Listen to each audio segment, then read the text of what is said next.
This is Survey of Economics PowerPoint Lecture 2.4 on the Federal Reserve System and the Federal Reserve and how it works. Our objectives here are to explain the Federal Reserve System and how the Federal Reserve controls the money supply, how money is created, how the money supply and demand affect aggregate supply and aggregate demand, which we've introduced before. And then finally, to look at the mechanics of how the Federal Reserve does what it does and why it does what it does. First, a brief explanation of the Federal Reserve System itself. The United States is the only country on the planet that does not have a central bank controlled by the government. Who controls what serves as the central bank in the United States is the Federal Reserve, and the Federal Reserve is not a government agency.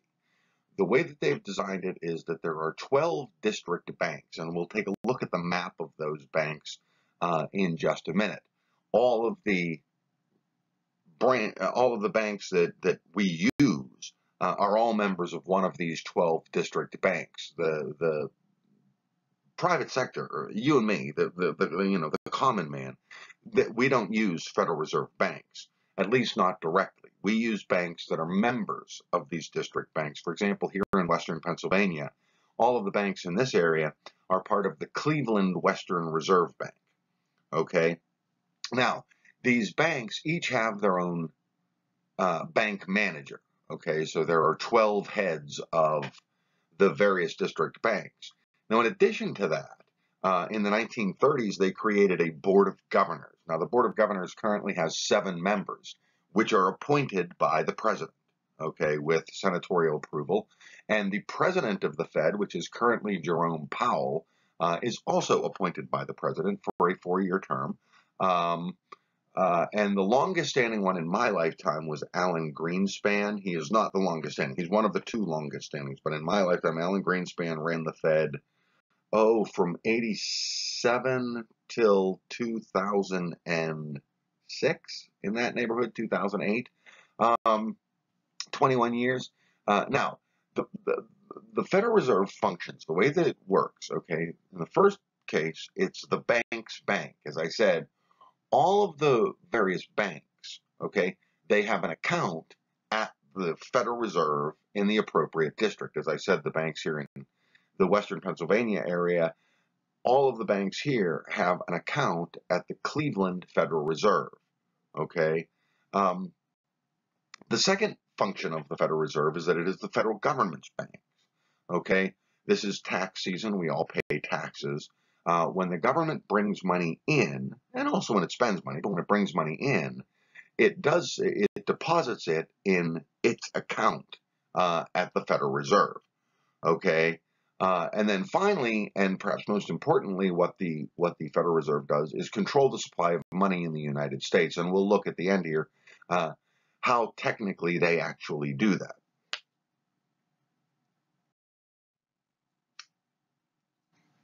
And here, as promised, you see the map of the Federal Reserve banks. You see here in this area where we are, this is the Cleveland Federal Reserve. You see the Board of Governors sits in D.C., and this is the 5th District, which includes the District of Columbia. So this is the general. All the banks in this region belong to this the San Francisco Federal Reserve.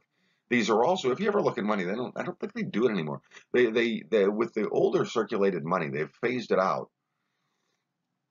Every bill has a letter on it, okay, ranging from A till the 12th letter of the alphabet. That designates the Federal Reserve Bank that issued the note.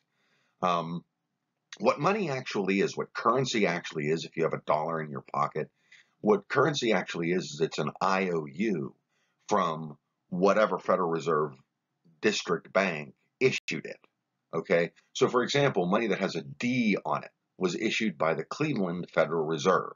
It's an IOU. What makes it work is that it's an IOU that's never going to be collected, but that can be exchanged by people for goods and services, Okay, so I spend $1. That's transferring the IOU, the claim against the Federal Reserve, the Cleveland Federal Reserve, to someone else in exchange for goods or services. And that's in a rough and ready way, kind of how it works. All right. That brings us to the discussion of the money supply. And again, macroeconomic textbooks have a tendency to overcomplicate this, and it can get very specific and can look anyways complicated. There are essentially two types of money. There's M1 money, which is what most of us are mostly acquainted with. Okay. Now, the defining feature of M1 money is that it can be immediately exchanged for goods and services. Okay, so cash, checks, things like that. That's all M1 money. If you can exchange it immediately for a good or a service, and people always ask about credit cards, and this is because people don't really, I guess, most of the time people I talk to don't really understand what a credit card is and what a credit card does or how it works. A credit card is a short-term loan. Okay, when you use a credit card, you're borrowing money from a bank. Okay. Now the second type of money is M2 money, and that is near money. This is not immediately exchanged for goods and services. It first must be exchanged for M1 money. Okay, so savings deposits are like this. A savings deposit typically is written down in a book. Well, you have to go and get the money first. You have to exchange that entry in your ledger for actual money. Then you can exchange it for goods and services. CDs are like that. Money, you see your money market mutual funds, just kind of as a brief note how this works. And this is kind of changing. This is more and more becoming M1 money. Money market mutual funds, okay? All brokerage houses now, at least all the ones I'm familiar with, the way that they work, when you deposit money or give money to a brokerage house, which you are then going to invest, you first put it into a money market, okay, which is a money market mutual fund. Now, originally, these weren't exchangeable, okay? These would have to be cashed in, then get the money, then spend it. That's changing to some degree, okay? It's what's referred to as a core account at a brokerage house. What you do is you deposit money, it goes into your money market mutual fund, usually earns about 1 to 1.5% a year in interest, which is not very much. And then you take that money and you can either invest it or you can now spend it. A lot of these brokerage houses will issue debit cards, checks, things like that, that will be drawn on that money market mutual fund. Okay? So generally speaking, at least in the past, they were like this. This is changing a little bit more and more as they try to, in a sense, liquefy, okay, those core accounts to make it easier to actually spend the money. Now here we see the M1 money supply as a percentage of gross domestic product, and we see how it's risen since 2000. In 2000, it was a little less than 10%, about 8%.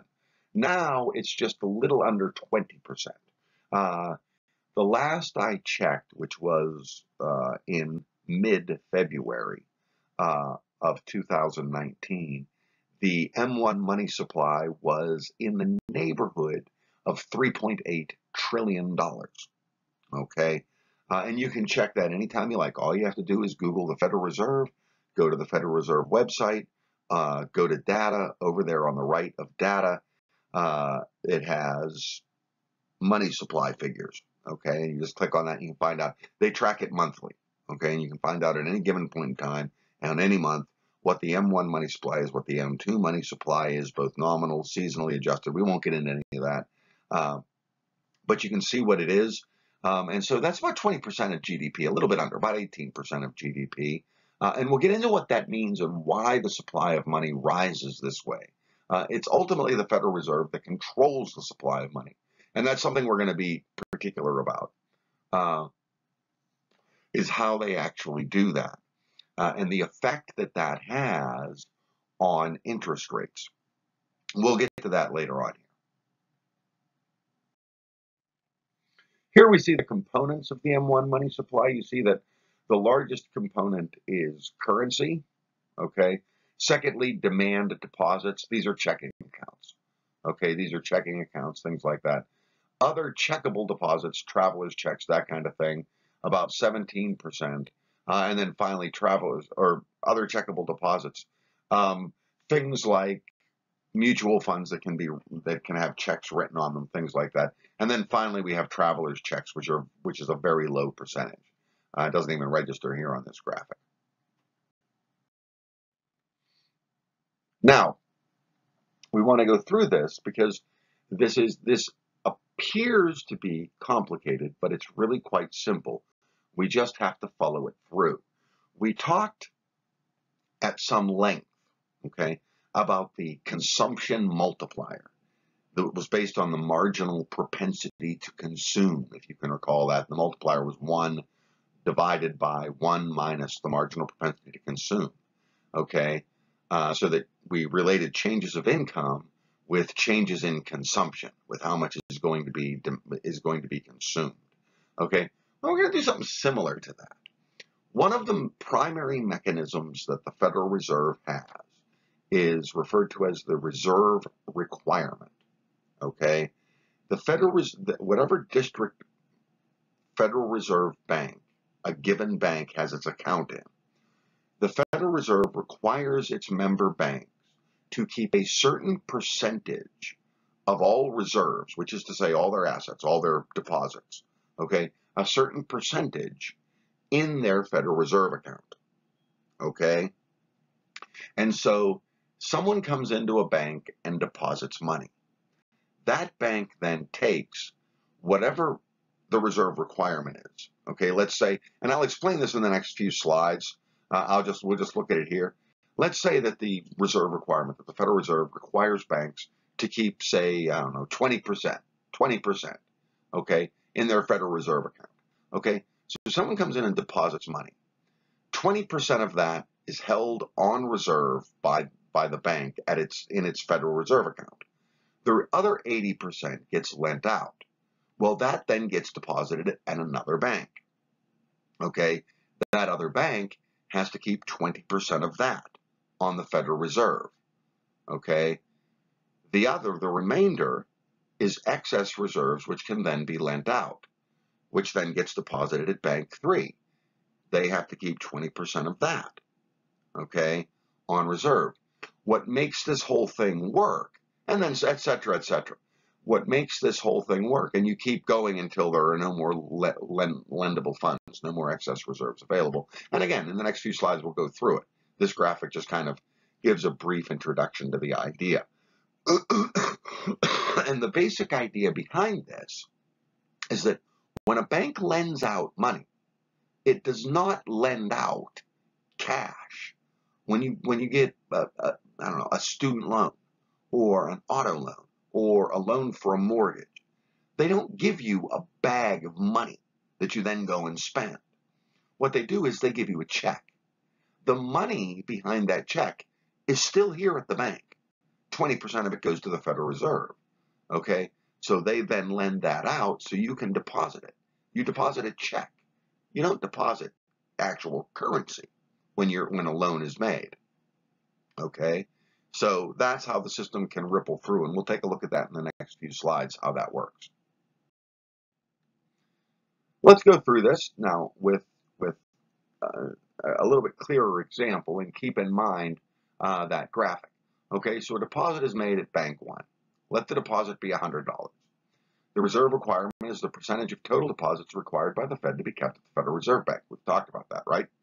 Excess reserves is the total in deposits minus the reserve requirement. In this example, we're using a reserve requirement of 20%. So the banks lend out their excess reserves. So this initial deposit is deposited $100. They take $20 of that, that's 20%, and deposit it at their Federal Reserve account. Okay, that means they get to lend out $80. They have $80 in excess reserves, which they then lend out. Okay, that $80 that we just created, that is going to be lent out, okay, in a check, which is then deposited by the borrower. at another bank, Bank 2, if you can remember from the graphic.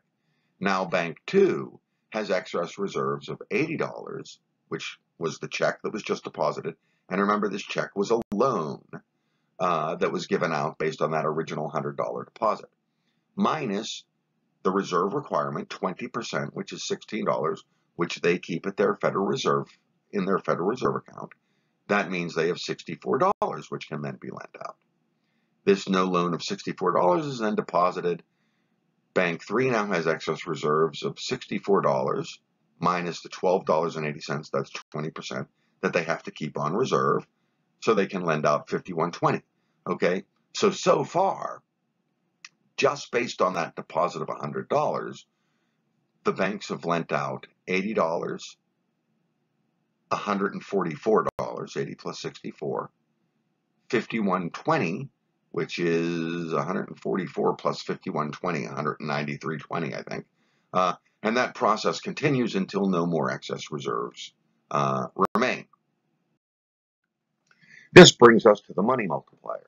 The question, of course, is, okay, then, how much money is actually going to be created by this original $100 deposit?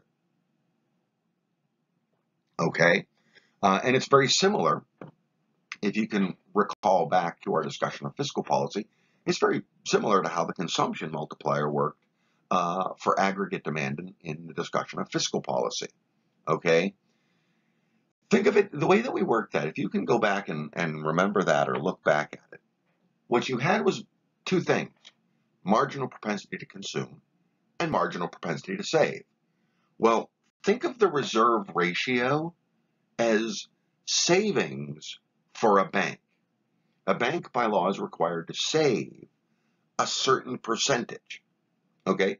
The reason for this, the reason for the reserve requirement, is to prevent what happened in the early 30s at the onset of the Great Depression, okay, which was a bank run. If people were worried that their money in the bank was unsafe, they would rush to the bank to have it and withdraw it, okay? One of the ways to prevent that is to keep a reserve ratio, or the reserve requirement, okay? Banks don't keep money, in sacks back in their vault. Banks keep very little money actually at the bank, okay? What they do with it is they lend it out. We always want to keep in the back of our mind as we go through this that the way a bank makes money is by lending it out. That's how banks make money. So they have an incentive to lend out every penny. And we'll get to that in a minute, because in point of fact, they very rarely actually keep their reserve ratio, their reserve requirement. Okay, but at any rate, so we had, if you can remember from fiscal policy and the idea of aggregate demand and the idea of consumption, we had the marginal propensity to consume and the marginal propensity to save. Well, think of the reserve requirement as a bank's marginal propensity to save, and the marginal propensity to conserve or to consume, that's like the bank's marginal propensity to lend out money. Okay, so it's very similar, okay, to that. It's not identical, but it's very similar. And so when it comes to the multiplier, how much money will this original $100 deposit create? You take deposits and multiply it by 1 over the reserve ratio. And so in this example, you have a $100 deposit, multiply that by 1 over the reserve ratio, which was 20%, which is 0.2, which means this number is 5, which means you're going to have $500 in total money created by that initial $100 deposit. Okay? When we look at that writ large throughout the macroeconomy, the total potential creation for money is the excess reserves of the banking system, and we'll look at how that's manipulated, how that's changed, multiplied by the money multiplier. This is the potential deposit creation, or the potential money creation if you prefer, okay? So if you have total banks, if you sum all of the banks in the system, and they have $1 trillion, okay, and the money multiplier is 5, the $1 trillion in excess reserves that the bank has will create a grand total of $5 trillion in deposits. Okay, and so it really ripples through the economy uh, quite large, and as you can see, the lower the reserve requirement here, the greater is going to be this effect. The greater will be the multiplier. If we drop the reserve requirement to say 10%, okay, that would be 1 over 0.1. You'd have that $100 deposit creating $1,000 in total money creation. So the reserve requirement and the manipulation thereof can really allow the Federal Reserve. The Federal Reserve has direct control over the reserve requirement. Okay, that's one of the ways that they regulate the banking industry. Because of that, they have considerable latitude over the supply of money.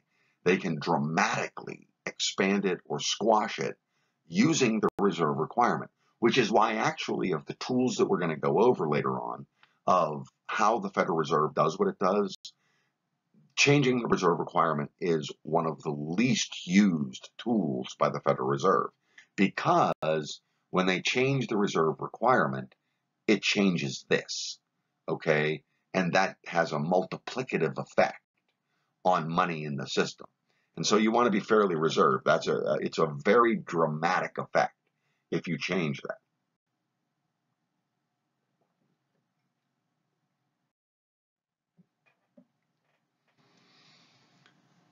We want to try to explain how this works, how the banking system basically works.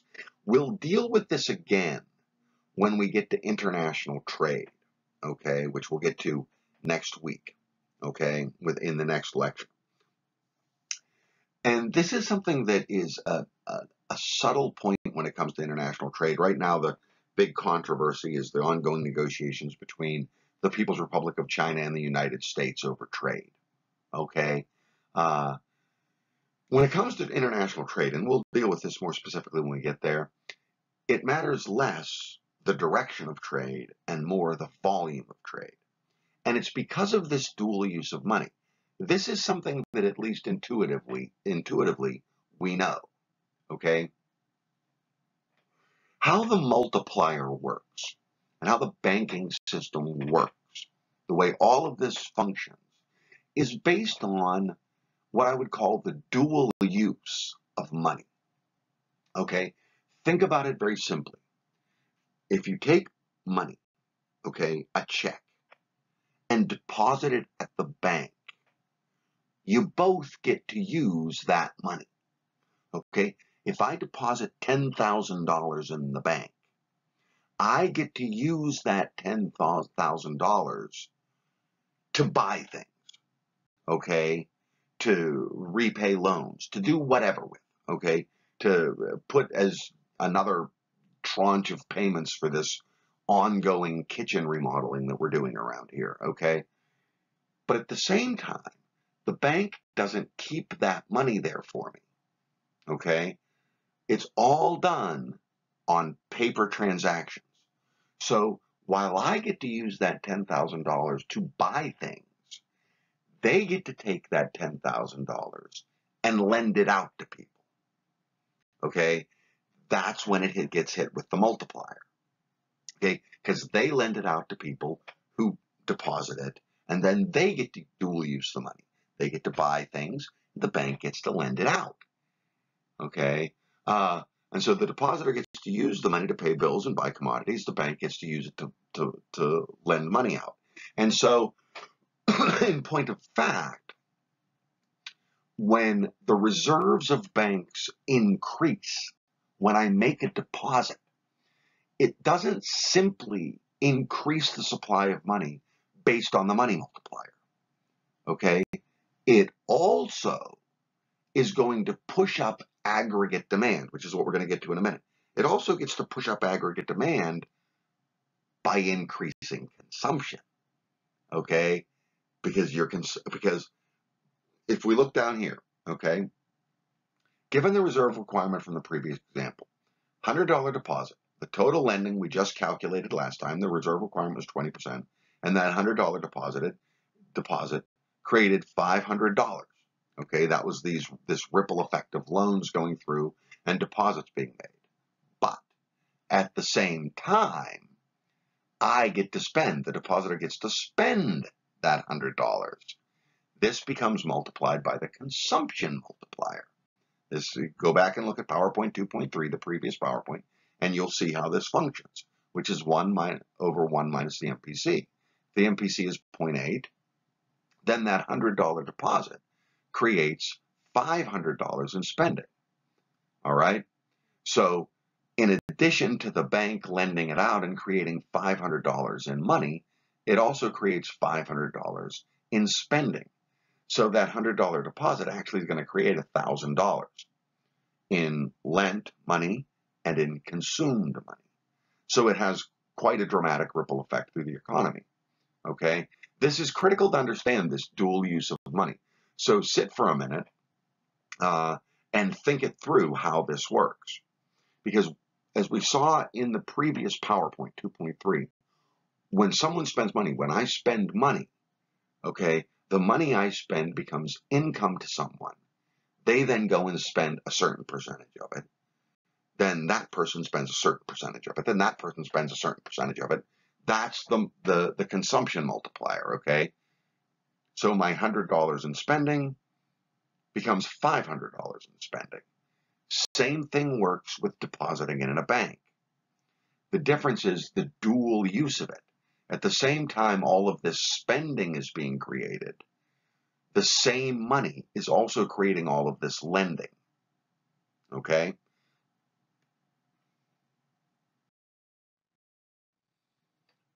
We will now put all of this into the discussion of aggregate demand, which we've already introduced. Okay? First of all and foremost is to remember this is something that always escapes students of macroeconomics that have also studied microeconomics, which everyone here has in Survey of Economics. Okay? Aggregate demand is not the summation of individual demand. Individual demand for an individual commodity in an individual firm functions very differently than aggregate demand. Because when we deal with that, we do not deal with the actual supply of money. We're now bringing money into the equation, okay? And we want to see how that works. At the fullest extension of this in economics, we created a model known as the ISLM model, okay? That's well beyond the scope of Survey of Economics. That's what we get into in macroeconomics and more in intermediate macroeconomics, okay? Because the permutations of it and the extensions of it really become kind of complex. We're not going to deal with that here. We just want to get the basics down, an elementary understanding of it, okay? But aggregate demand is not the summation of individual demand. Therefore, the factors that affect the aggregate demand curve are very different than those discussed in micro for individual industries and individual firms. Okay, the major factors that influence aggregate demand are real income, okay, and the supply of money. Now, we also introduced under fiscal policy the idea of consumer confidence. So we could put that in the puzzle too, but that's something that's a little bit harder to model because that's more behavioral economics. Okay, we won't get into that as much. Now, if you can recall, and I'll go over this in the next slide as well, what we mean by real income. Real income is the amount of money that is brought in, okay, which would be called nominal income. If you can remember the difference between real and nominal gross domestic product. Same thing with income. Nominal income is the amount of money I take in. When you factor into that the price of things, that becomes real income, okay? If real income is up, then aggregate demand goes up.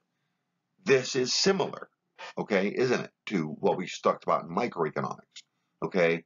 One of the things that adjusts demand, that shifts the demand curve, is income levels. Same basic idea, but it functions a little bit differently because of the second factor. The second factor that comes into play here is the supply of money. If the supply of money goes up, then aggregate demand will go up. The basic idea to remember, what we've talked about before, When incomes go up, when wages rise in the economy, the demand for money goes up. When wages go up and employers have to pay people more, okay? When employment levels go up and they have to pay people more, they need more money to do it with, which means the demand for money goes up, which is why I said previously, I think in the discussion on fiscal policy, that aggregate demand in many ways really reflects the demand for money, okay? And so the supply of money also, if it goes up, then aggregate demand will go up.